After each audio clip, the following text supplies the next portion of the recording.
la vieja confiable. Bueno, entonces vamos a seguir con lo de nos quedamos en el pasado en cuerpos de Heinz, ¿verdad? Ya puedes grabar, Celeste, ya te di permiso. Sí, ya estoy grabando. Ah, ok. Entonces, los cuerpos de Heinz son precipitados de hemoglobina, que son pequeñas granulaciones que aparecen en la periferia, porque en la hemoglobina se encuentra en la membrana de los eritrocitos y se producen por enfermedades congénitas que hacen que la hemoglobina tenga una inestabilidad en su conformación. Y esto puede ser, por ejemplo, en la talasemia, en la que una de las unidades que forma la hemoglobina no se encuentra bien estructurada y hace que ésta se pueda aglomerar y forme estas incrustaciones. Otro que tenemos es el cuerpo de Pappenheimer, también conocido como gránulos sideróticos, que son acúmulos de hemosiderina unida a proteínas y son de tipo basófilo. Se producen principalmente en enfermos con esplenectomía o anemias sideroacrésticas, ¿sí? Otra incrustación que tenemos es el punteado basófilo, que son agregados ribosómicos originados por una degeneración vacuolar y consiste en puntos basófilos de tamaño variable y dispersos por toda la superficie del hematí. Se produce principalmente en intoxicaciones por plomo y en talasemia. Los anillos de Cabot están formados por restos de membrana nuclear o microtúbulos y consisten en especie de hilos basófilos que adoptan forma de anillo o de 8 y pueden ocupar toda la periferia celular. Se produce una anemia megaloblástica y la presencia de estos anillos. Otras pueden ser inclusiones parasitarias, que son hematis que se parasitan por diferentes formas del Plasmodium vivax, que es el que causa el, el Plasmodium, causa el paludismo, ¿sí? Entonces, de hecho, hay una enfermedad, por ejemplo, la talasemia y una alteración en la forma de los eritrocitos que los protegen, no, es que no me acuerdo cuál es. Tengo que ver, la drepanocitosis, que es una enfermedad que, bueno, una alteración en la forma de las células, el déficit de glucosa 6-fosfato deshidrogenasa. Y estas alteraciones en los eritrocitos evitan que el paludismo se pueda propagar a través de los eritrocitos porque se rompen y, bueno, porque no permite que puedan ser incrustados esas inclusiones parasitarias del plasmodium. Ajá. Entonces, por eso no hay paludismo en algunas partes de África, es por eso, porque tienen drepanocitosis. Otras alteraciones que podemos ver es el efecto ruleo y las crioaglutininas. El efecto ruleo es cuando los eritrocitos se apilan y parece que forman una pila de monedas. Esto principalmente aparece en la plioglobulinemia y en la poliglobulinemia y en el mieloma múltiple. ¿Sí? Se llama efecto ruleo. Y se pueden ver aquí, parecen como moneditas que se van apilando, como su nombre lo dice. Y otra es la de las crioaglutininas, que es cuando conjuntos de matiz en infecciones se empiezan a aglutinar, ¿sí? Empiezan a hacer conformaciones como en racimo, y esto es por la presencia de aglutininas que se encuentran en diversas enfermedades. Bueno, ya propiamente en las anemias, pues va a ser, como ya hemos platicado, va a ser disminución en la masa de hemoglobina circulante, que se encuentra por debajo de los valores normales para una determinada población y varía con respecto a la raza, la edad, el sexo y la condición geográfica, o sea, la altitud con respecto al mar, además de la condición fisiológica. O sea, es decir, hay anemias que son fisiológicas, como la anemia del embarazo, es una anemia dilucional por un exceso de líquido, pero no tiene repercusión ni sobre la madre ni sobre el producto. La anemia, cuando ya empieza a tener síntomas, se presenta como un síndrome, ¿sí? Es diferente la anemia, que es un dato que nosotros encontramos en los resultados del laboratorio, a el síndrome anémico. La anemia pues puede ser detectada así. Ustedes no pueden diagnosticar una anemia de otra manera que no sea viendo el dato en el laboratorio. Si ustedes la diagnostican por los síntomas, es un síndrome anémico, no una anemia, ¿vale? Los síntomas se van a relacionar con la rapidez que se instala de los síntomas. El principal síntoma que aparece con anemia es la dificultad respiratoria, la disnea, ¿sí? La disnea. Cuando hay disnea y además corrobora con un dato bajo de hemoglobina o que el paciente sangró mucho y de repente empieza con dificultad respiratoria, lo más probable es que sea un síndrome anémico por pues, disminución en la hemoglobina y el hematocrito.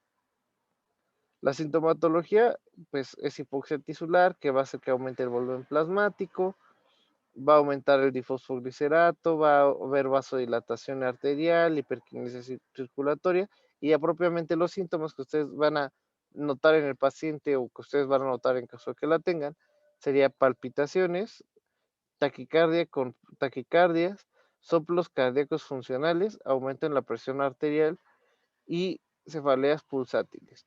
Aquí otra cosa que podemos nosotros notar en la anemia es que si la anemia prosigue, primero el corazón va a tratar de compensarlo y en algún punto el corazón va a terminar en una insuficiencia cardíaca, ¿sí? Eso cuando aparece insuficiencia cardíaca secundaria a la anemia se llama cor anémico o corazón anémico, ¿sí? Que el corazón, como se le está diciendo, se le está indicando eh, que no está llegando suficiente aporte a todo el cuerpo, pues ¿qué es lo que hace? Aumenta su fuerza de contracción y las contracciones por minuto que tiene. Entonces, eso condiciona que aparezca esta insuficiencia cardíaca que se le va a llamar coranémico, ¿vale? Otros síntomas de los cuales, como digo, el que más cabe resaltar es la disnea, es el mareo y la palidez de mucosas y piel, además de un llenado capilar retardado. La clasificación puede ser según sus mecanismos, que puede ser pérdida de sangre, destrucción del eritrocito o falta en la producción, ¿sí? Las anemias posthemorrágicas son enfermedades que aparecen secundarias a hemorragias, ¿sí? Y puede haber crónicas y agudas. Las agudas son cuando las pérdidas son muy largas y en una sola exhibición. Por ejemplo, un corte, una cirugía, ¿sí? Luego tenemos las crónicas, que pueden ser por sangrados muy pequeños que no detectamos. Por ejemplo, las personas que tienen varices esofágicas, pues van perdiendo o a veces las varices sangran poquito, no es detectable, no se ven las heces hasta que empiezan con los síntomas. O las personas también que tienen ¿cómo se llaman estas cosas? Hemorroides, que tienen enfermedad hemorroidal, este, empiezan igual con pérdidas muy pequeñas de sangre que no son perceptibles y de pronto empiezan con síntomas de anemia. Se les hace el laboratorio y se encuentra. Entonces todo esto va a depender de la cantidad y el momento. Si las cantidades son muy pequeñas pero constantes, va a desarrollar una anemia crónica. Y si las cantidades son muy grandes y agudas, va a ser una anemia aguda. Luego tenemos las anemias hemolíticas, que consisten en la destrucción anormal de hematis y puede deberse a dos mecanismos principales: a defectos intrínsecos de los hematis, como la acumulación de glucosa 6-fosfato deshidrogenasa, por ejemplo, en el déficit de esa enzima, pues hay una anemia hemolítica, porque eso condiciona que haya un estrés oxidativo que va a destruir a la célula. O hematis frágiles, que son destruidos por alteraciones extrínsecas a ellos, como las anemias hemolíticas extracorpusculares. En este caso podríamos hablar, por ejemplo, de la talasemia o de otras alteraciones que modifiquen la membrana celular del eritrocito y esto condicione que el eritrocito se vuelva más frágil, como la esferocitosis, y que sea menos resistente al efecto del estrés, por ejemplo, al circular o a los apretones, ¿sí? Por ejemplo, también infecciones que impliquen que el vaso se inflame va a causar también una pérdida extracorpuscular. Anemias hemolíticas intracorpusculares. Los hematis se vuelven frágiles por fallas en la función de la membrana celular, defectos enzimáticos del citoplasma eritrocitario que alteran el metabolismo, como la déficit de glucosa 6-fosfatodeshidrogenasa, hemoglobinas anormales que no se encuentran estables, como en la talasemia o la betatalasemia, y esto hace que se precipiten y se hemolicen partes de su citoplasma. Y las extracorpusculares es cuando los hematíes son normales, pero en el ambiente hay algo que los destruye. Como por ejemplo, les explicaba de cuando el vaso está inflamado, eso hace que se vayan acumulando hematíes ahí y se vayan hemolizando. Cuando hay agentes tóxicos como el alcohol u otros, o algunos fármacos que pueden condicionar la destrucción de los eritrocitos. Factores mecánicos como los explicaba lo del vaso, anticuerpos como en las anemias autoinmunes o secuestro de hematis. Bueno, aquí ya dice lo del vaso. Otras pueden ser ya las anemias regenerativas que ocurren en la médula cuando la médula ósea es incapaz de producir hematis, y esto puede ser por que haya una desaparición de las células progenitoras, puede ser por invasión de células extrañas, o sea, cáncer, puede ser por células progenitoras que proliferan pero no maduran y son destruidas en la misma médula ósea, que se llama eritropoiesis ineficaz, o puede ser por células eritropoietíticas anormales que no reciben suficiente hematoria, que podría ser, que es la principal causa de anemia, de hecho, el déficit de alimentación, ¿no? Como en el caso del déficit de hierro o vitamina B12 y ácido fólico. Estas se llaman anemias nutricionales, cuando hay un déficit que no permite que se generen de manera adecuada los eritrocitos. Y nosotros podemos encasillar al paciente en uno de los siguientes grupos: en las anemias regenerativas, en las cuales hay reticulocitos por debajo de 50 o entre este valor y 100, y anemias regenerativas, en las que los reticulocitos se encuentran por encima de 100,000. ¿Esto qué quiere decir? ¿Cuál es mejor? La mejor es la regenerativa, porque aquí quiere decir que todavía la médula ósea es capaz de volver a formar eritrocitos. Mientras que en las regenerativas hay un problema en la médula que ni siquiera le permite liberar reticulocitos para compensarlo, porque hay un problema en la producción, y esto puede deberse a algún cáncer, algún fármaco que impida la formación de nuevos eritrocitos. En cuanto a las anemias regenerativas, nosotros normalmente lo que se llega a encontrar son normocitosis en el volumen corpuscular medio de 80 a 100 femtolitros, microcíticas que pueden ser menores a 80 femtolitros, y macrocíticas cuando estos eritrocitos reticulocitos estén mayores a 80 femtolitros. Y en las regenerativas solamente tenemos normocíticas y macrocíticas. Las anemias regenerativas normocíticas se producen por la incapacidad del cuerpo de utilizar, absorber o metabolizar el hierro. Y se captura y almacena en macrófagos y no es liberada. Esto hace que haya una disminución en la vida media eritrocitaria y una mala respuesta a la eritropoyetina. La carencia de hierro para la eritropoiesis disminuye el tamaño de los hematis, y en estas anemias, además, el volumen corpuscular no hay normocromia. Esto es decir, los eritrocitos en las regenerativas vamos a encontrarlos hipocrómicos, ¿sí? Hipocrómicos y normocíticos o microcíticos.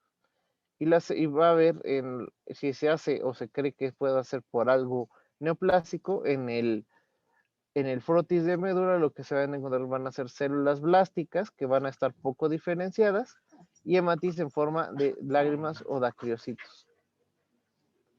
En las anemias regenerativas microcíticas son aquellas que cursan con volúmenes corpusculares medios menores de 80, suelen ser hipocrómicas.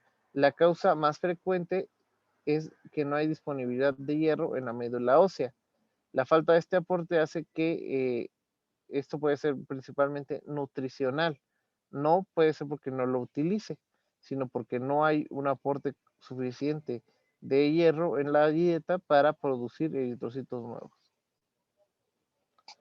Luego tenemos a las regenerativas macrocíticas. Estas suelen ser normocrómicas, los hematis son gigantes y ovales, generalmente megaloeritrocitos, y esto es principalmente por carencia de vitamina B12 o ácido fólico, lo cual interfiere con la síntesis del DNA en los eritroblastos y eso no permite su maduración y multiplicación, y origina una anemia, es decir, es una anemia carencial también. Todas estas anemias se denominan anemias megaloblásticas porque la célula anormal es un megaloblasto. En el extendido o en el fortis lo que van a observar van a ser megalocitos.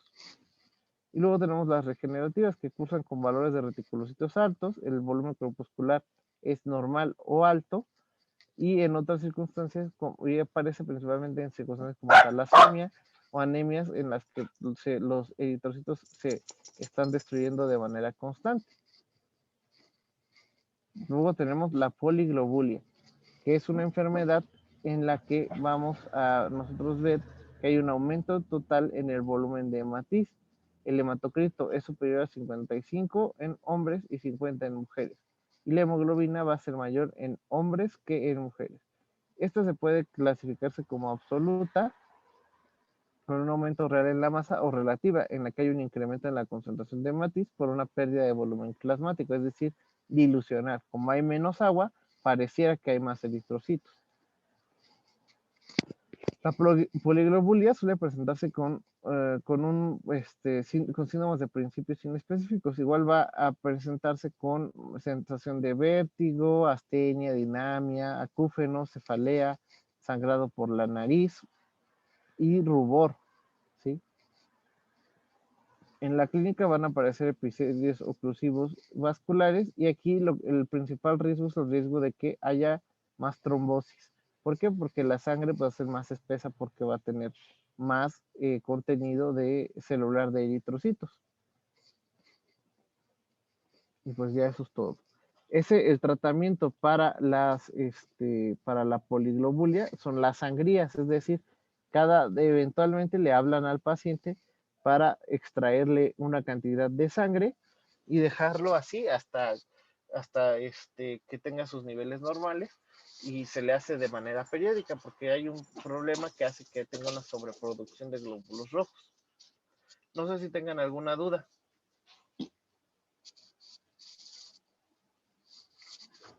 ¿No, chicos? No, creo que no, profesor. No, creo que no. Bueno, entonces, nos vemos mañana para su examen, ¿vale? Va a ser de los dos temas que vimos ahorita y de grupos sanguíneos, ¿vale? Sí, está bien. ¿También va a Cuídense, haber de pediatría, bye. profesor? ¿Mande? ¿También va a haber de pediatría? Sí, Ah, pues sí, porque sí vimos temas, ¿no? De los dos temas que vimos esta semana, va. ¿vale? Vale. Bueno, cuídense mucho, que fue